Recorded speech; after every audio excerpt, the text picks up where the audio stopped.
Welcome, I'm David Saville. Today we're going to be exploring the deeper nature of agreements.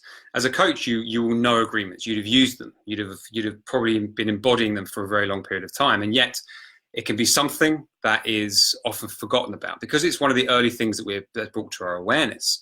The complexity, the depth, and the potential impact of them can often be lost. And so this came up actually from one of the last lives I did when Robin actually asked about this specifically. So I wanted to bring more clarity to the power of agreements, how to structure them in a way that's effective, how to also navigate them with a client so that you can make every single time you spend with a client far more effective. That's what we're going to be exploring today. There's some very specific examples. So I'm David Saville.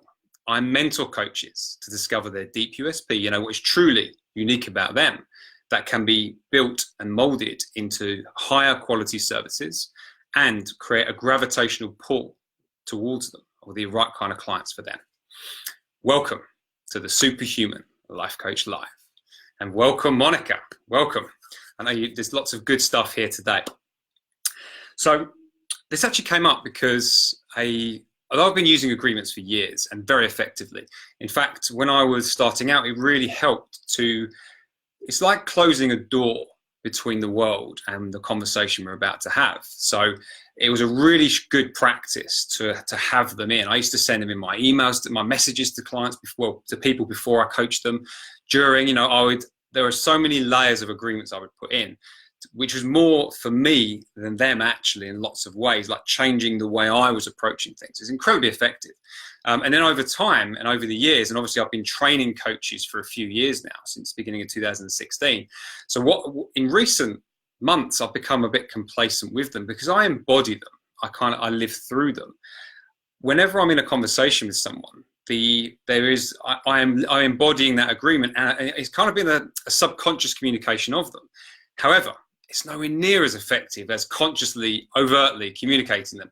And one of my clients, Aaron, was sharing with me when I taught him how to do this, and he was using them in everything, not just in his coaching sessions either, his mentoring sessions, but in business meetings with his partners and things. Suddenly, it changed radically the results he was creating, and it's brought it back to my awareness. It's a wonderful thing when your clients can show this to you.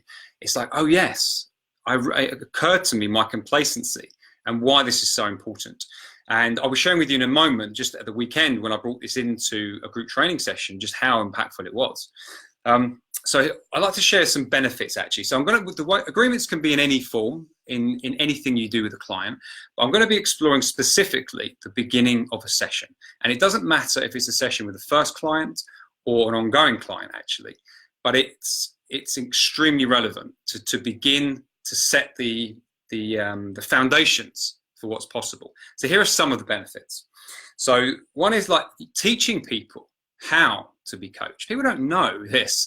If you ask 1,000 coaches what coaching is, there'll be 1,000 answers. The same for individuals. Nobody knows what it is, and with each individual it will be different because we each bring something slightly different to it, and the way we interact and what we expect and what can happen with us is going to be different from any other person. So we have to teach people what it means to be coached by us and lead them on that journey. It's a fundamental part of being a coach actually. So that's one of the benefits of agreements. Another one, prepare them for something important to happen.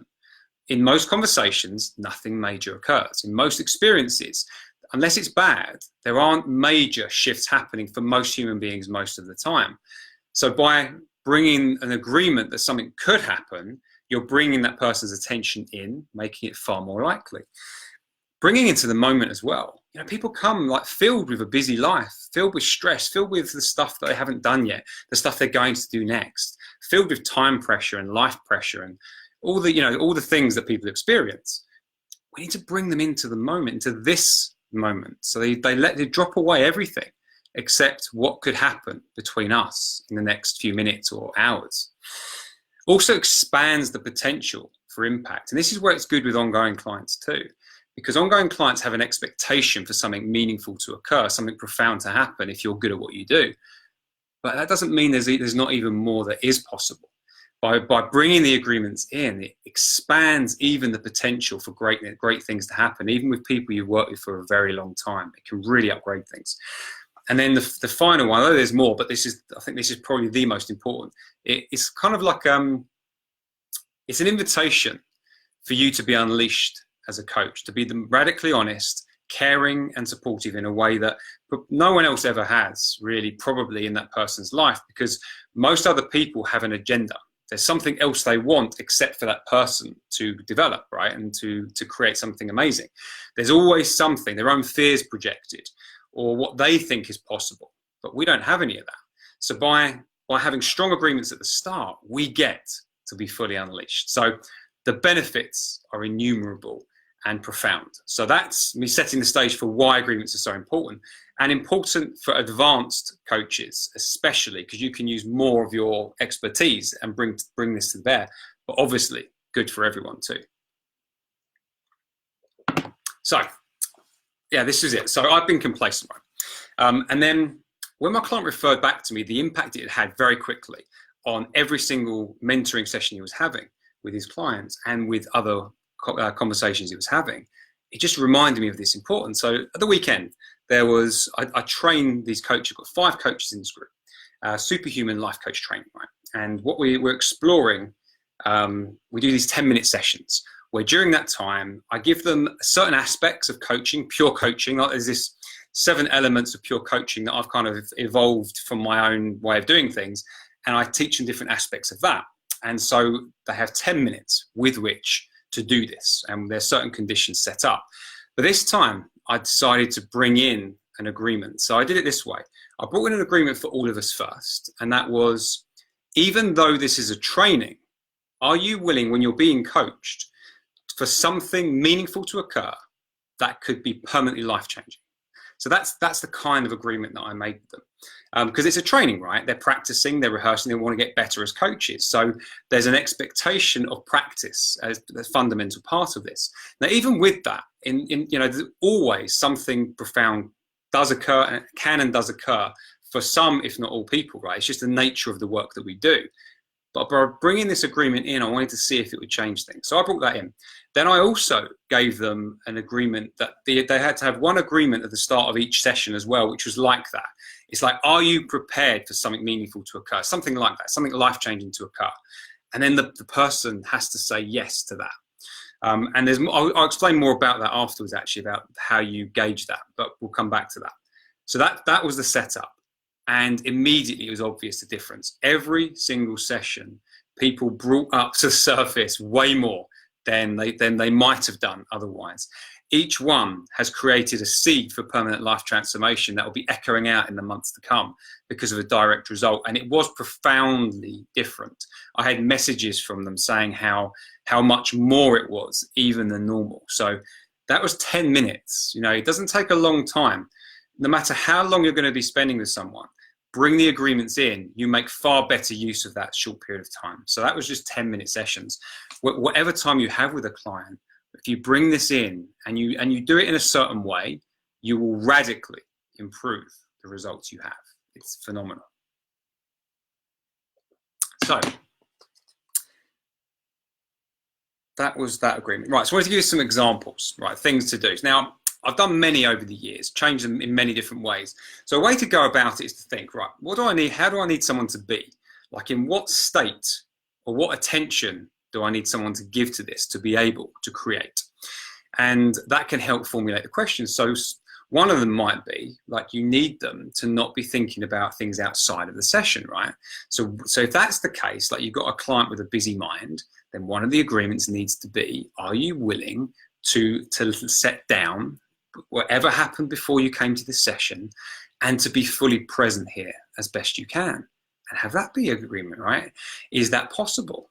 And another important one is, are you willing to be fully honest and open with me here? Perhaps in a way that you would never normally be. Are you willing to do that? Now, often with that one, I'll pre-frame that by saying something like, this is a judgment-free environment. There's nothing you can say that would shock me. I'm here to support you. And then I would say something like, are you willing with that in mind, are you willing to be fully honest and open with me? Perhaps more than you've ever been before, something like that. So I should have written these questions down, really, it would have been better, but you get the idea, right? It's just the sense of it is more important than the exact wording, right? Another one, which is vital, is about the willingness to be challenged, feel uncomfortable, because through growth, you often have growing pains. Things often feel uncomfortable before you can transcend them. And so with that in mind, are you willing to feel uncomfortable today, knowing that it's for your own good, that we're here to create something life-changing for you, and just to be present to that and see what happens? So something along those lines. The languaging isn't so important, but the intention and the meaning is. And any other agreements that you feel might be necessary, like some of them, the pre-agreements might be about how much time have you allocated for this? Are you going to be interrupted? But these aren't powerful agreements. These are just logistical agreements that are worth clearing the way to make sure that the path is clear to do some good work.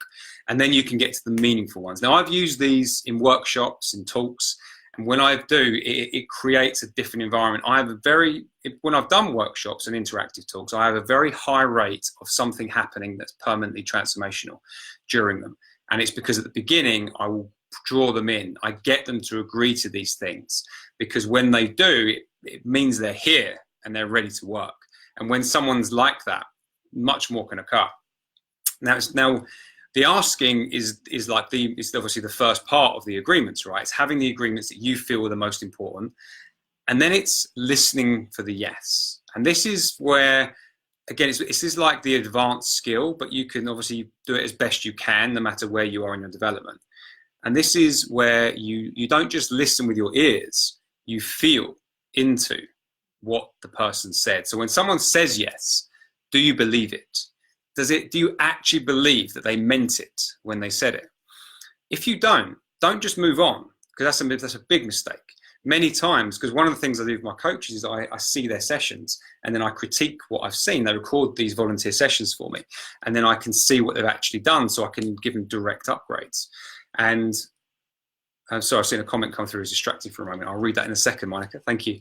And so what I see there is them skipping the making sure that it is a real yes, rather than just a superficial yes. Because again, people aren't used to this. People might even think, why are you bothering? This is silly, right? All these things may come up. So you need to be with them and slow down and go, I didn't feel like that was a strong yes even. Or do you have any questions around that? Because I know this is a bit weird. You can bring that to the surface. I know this is weird. It's unlike anything you probably normally do. But it's very important, because this is what sets the conditions for what could happen. This is how I work and how I create the best results with my clients. And then you can ask it again. And you want to get when you feel it when someone says yes properly, deeply. You want to get real yeses for each one, because this is also coaching opportunity, right? You get to coach them around this, because if they can't get past this, they don't want to get past some of these, you're unlikely to create good results for them anyway. So it's very important that you get the proper yeses. So this is the art, really, and this is what will take a lot of practice. It is the feeding into the yes, making sure it is a real yes. And it's okay if it isn't, right? You don't need to go any further. It's okay. You can just wish someone well on their way. Then maybe someone else is better suited to help them. But you need to know how you're best placed to help and lead people in a way that can make the most impact. Also, like I said, I'm not a life coach, but I'm a nutrition coach. But I'm taking a lot from listening to your talks. Before I start my session with my clients, I ask them if they are ready and willing to be very honest with me for their own good. Excellent. That's very cool. And so I bring this extra layer to it, like really check in, be very honest for their own good. Like explain, obviously you're doing it in a comment, so you may not be able to share the full details of what you say, but it's like, do they understand the benefits really? Do they understand why it's just a waste of time to lie? How it's hurting themselves to do so? How this isn't like a conversation you would ever have with any other person in their life. This is one where they can be honest with you about when they've not succeeded, when they've eaten bad food, when they've not done what they've said, and it's a place to actually understand, to support, and to help them to do better. To really go further into the meaning behind them can really bring someone in, because essentially what we're doing is we're helping someone feel safe with us. We're helping them feel safe and supported and able to say whatever needs to be said. Because when whether you're a nutrition coach, the reason people aren't eating well is most of the time is related to something to do with what's going on emotionally or in their life, right? It's not isolated. Oh, thank you for the like. It's not isolated, and so it's very important that you create that environment of safety and support, and you get to find out where people are as well, because there may be certain agreements they're not really willing to, which means you cannot help them that far. You cannot help everyone.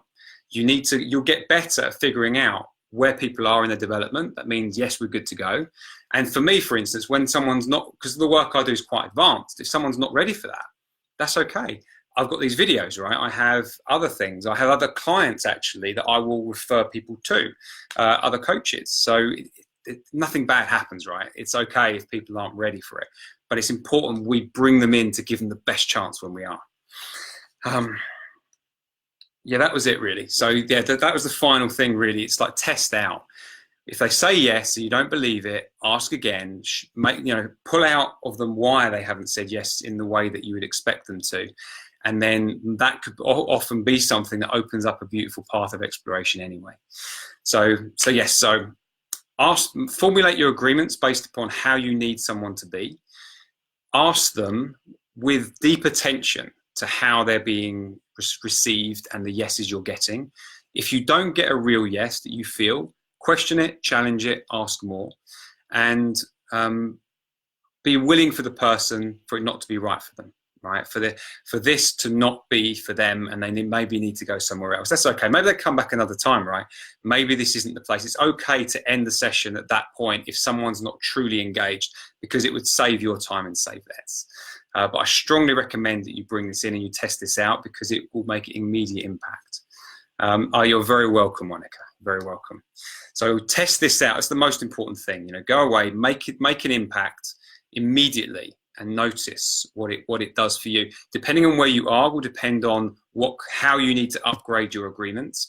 But I'd say the most important upgrade you can bring is the connection between you and the client and their yes when they make these agreements. Thank you for being here. I look forward to seeing you again on the next Superhuman Life Coach Live. Take care.